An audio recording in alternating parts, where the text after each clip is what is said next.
Nesse 30 de outubro histórico, a maioria do povo brasileiro deixou bem claro que deseja mais e não menos democracia.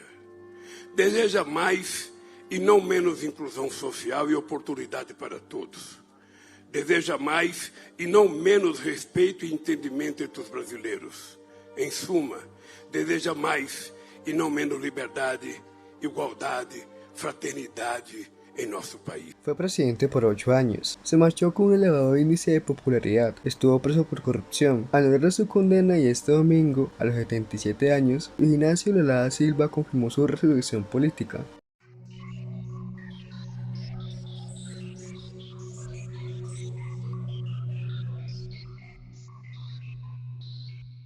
Lula ganó este domingo por un estrecho margen en las elecciones de Brasil, según el Tribunal Superior Electoral, y regresa al poder tras superar a Jair Bolsonaro, en una pelea entre antagonistas ideológicos que dividió a la mayor democracia de América Latina. Lula se impuso por el margen más estrecho en la historia de Brasil desde 1989, cuando se recuperó la democracia tras el fin de la dictadura, con el retorno a la izquierda al poder en Brasil, y se pone fin al gobierno más derechista en décadas. Que tentaron me enterrar vivo, y yo estoy aquí.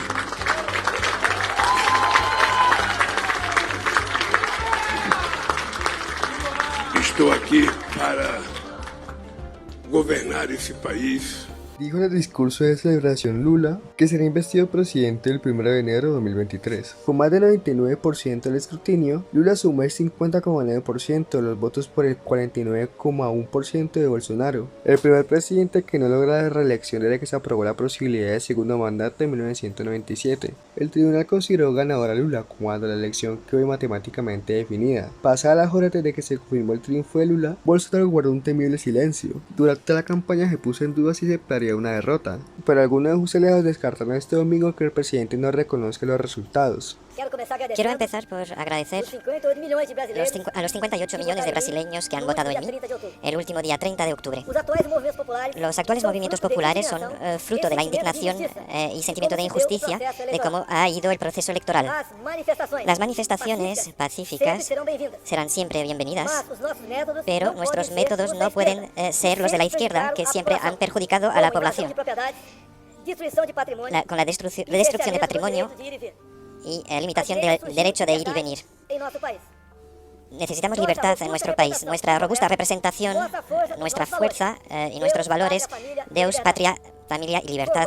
La primera vuelta, a comienzo de mes, el actual presidente había obtenido una ventaja inicial durante el conteo que luego recuperó su rival, algo que se repitió este domingo. Esto se debe a que los votos del noroeste, bastión de Lula, se contabilizan más tarde. El izquierdista Lula superó en más de 2 millones de votos al derechista Bolsonaro y regresa hacia el poder que ocupó de 2003 a 2010. Y después de pasar 19 meses en prisión por corrupción fue liberado por el sistema tribunal federal, que en 2021 anuló sus condenas por errores en los procesos y falta de imparcialidad del juez Sergio Moro. La primera razón de la victoria de Lula es la añoranza que buena parte de los brasileños tienen de los tiempos en que presidió Brasil, expresada con votos el domingo. Lula fue un referente para la izquierda latinoamericana, considerado más apegado a las reglas de la democracia liberal que líderes bolivarianos como el entonces presidente venezolano Hugo Chávez. Universidades del mundo lo distinguieron como doctor honoris causa, y el que fue presidente estadounidense, Barack Obama, lo definió en el pasado como el político más popular del mundo, ya que son pocos los gobernantes que dejan el poder con un porcentaje de aprobación superior el 80%,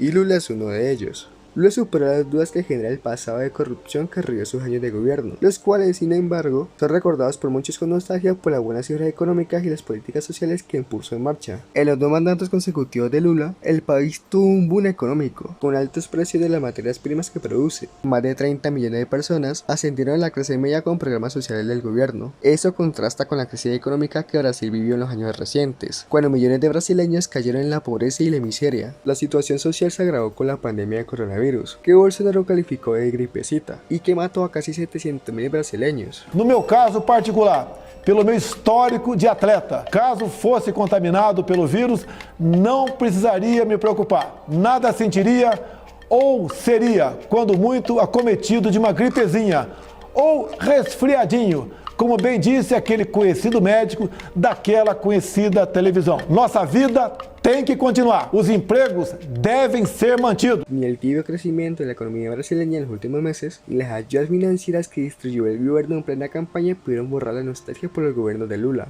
La pandemia dejó expuestos los principales problemas sociales de Brasil con más claridad. Hoy los problemas más importantes son educación, salud, hambre, incluso más que los problemas económicos. Dice Antonio Lavarea, un politólogo brasileño experto en comportamiento electoral. Y con esa agenda social, Lula lleva la ventaja de ser muy vinculado a las políticas sociales de sus dos gobiernos anteriores, agrega Lavarea en diálogo con BBC Mundo. De hecho, un pilar electoral de Lula fue el apoyo de los más pobres. Según encuestas previas al balotaje, cerca de 3 de cada 5 votantes que ganan hasta 2 salarios mínimos se inclinaban por él. A lo largo de la campaña, el expresidente evitó dar detalles de sus planes de gobierno. En cambio, buscó refrescar el recuerdo de su gestión como presidente. Posiblemente uno de los mejores momentos que vivió este país en las últimas décadas fue el tiempo en que yo goberné, dijo Lula en su último debate con Bolsonaro el viernes, y pidió que lo votaran para volver a hacer crecer el país, generar empleo, distribuir renta y que el pueblo vuelva a comer bien. Todo indica que esta estrategia le dio el resultado. Bolsonaro es el primer presidente de Brasil que pierde un intento de ser reelecto desde que la constitución del país habilitó esa posibilidad hace un cuarto de siglo. Esto también se debe en gran medida al alto nivel de rechazo que genera el actual mandatario, marcando así la segunda razón de su derrota. La mitad de los votantes brasileños decían que evitarían votar de cualquier modo a Bolsonaro, según una encuesta de la empresa Datafolha publicada el sábado. El índice se mantuvo cercano a ese nivel a lo largo de la campaña, por encima del rechazo también elevado a Lula, que según la misma encuesta, 46% de los votantes brasileños decían que evitarían votar por él. Esta elección en Brasil se volvió un gran referéndum sobre el gobierno de Bolsonaro, dice Mauricio Santoro, un politólogo de la Universidad del Estado de Río de Janeiro a BBC Mundo. Agrega que muchos votantes del ganador del domingo pueden no ser grandes admiradores de Lula, del Partido de los Trabajadores o de la izquierda, sino que vieron en él la única posibilidad de derrotar a Bolsonaro. Muitas pessoas encaravam a possibilidade de Bolsonaro ser reeleito como uma potencial ameaça democrática. Houve uma parcela muito importante de eleitores que estava votando contra Bolsonaro. Não era exatamente um voto porque prefere Lula. Las críticas al actual presidente de Brasil van mucho más allá de su manejo de la economía o su respuesta a la pandemia. A lo largo de su gobierno, Bolsonaro fue acusado de adelantar la división de su país, asumir actitudes autoritarias y amenazar a otros poderes del Estado. Y distintos analistas dentro y fuera de Brasil advirtieron que en un segundo mandato el actual presidente podría superar un desafío aún mayor para la democracia del gigante sudamericano. Volta da fome. El regreso del hambre, el desempleo récord, la inflación fuera de control, los precios abusivos de los alimentos, el gas y la electricidad, la destrucción de las políticas de inclusión, el endeudamiento de las familias y la violencia política. Todo este sufrimiento causado por el actual gobierno forma parte de una de las páginas más desafortunadas de nuestra historia. Magna Ignacio, profesora de Ciencia Política en la Universidad Federal de Minas Gerais, señala que en medio de tantas turbulencias hubo un sentimiento del elector por el cambio, que colocó en un segundo plano el recuerdo de los escándalos que surgieron en los gobiernos del Partido de los Trabajadores. Una conjunción de factores favorecían la candidatura de Lula e hicieron que la cuestión de la corrupción pierda cierta centralidad, deje de ser el factor más importante para los electores y que esas otras cuestiones se vuelvan más relevantes, dice Ignacio a BBC Mundo. Otra clave del triunfo electoral de Lula fue que disputó con éxito el centro político brasileño a lo largo de la campaña. Para ello, el izquierdista escogió como candidato a vicepresidente a Geraldo Alckmin, una rival suyo de centro derecha al que derrotó en las elecciones de 2006. Luego de ganar la primera vuelta el 2 de octubre con 48,4% de los votos, Lula logró para el balotaje el apoyo de los candidatos centristas que habían quedado en la tercera y cuarta posición, Simone Tebet y Ciro Gómez. También recibió el respaldo del expresidente Fernando Henrique Cardoso, un socialdemócrata de 91 años que fue rival político de Lula en el pasado y es respetado en círculos intelectuales. Todo esto contribuyó a reducir las inquietudes que la perspectiva de un nuevo gobierno de izquierda en Brasil podía generar en parte a la élite del país y en el mercado financiero, señala Santoro. Esta alianza que Lula montó en las elecciones de 2022 es la mayor y más diversa que Brasil tiene desde el movimiento por el retorno a la democracia en los años 1980. Extrema izquierda, los liberales, parte a la derecha, dice Santoro. Esta não é uma vitória minha nem do PT, nem dos partidos que me apoiaram nessa campanha. É a vitória de um imenso movimento democrático que se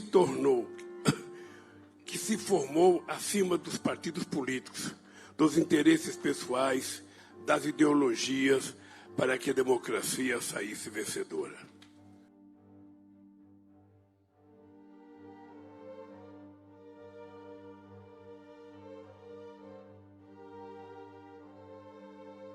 Ya hemos llegado al final del video. Si les gustó le pueden dar me gusta y si desean se suscriben y comparten. Serían de mucha ayuda. Comenten de qué tema quiere que trate el próximo video que yo los tomaré en cuenta. Recuerden que me importan muchísimo sus comentarios. Les deseo buena suerte y adiós.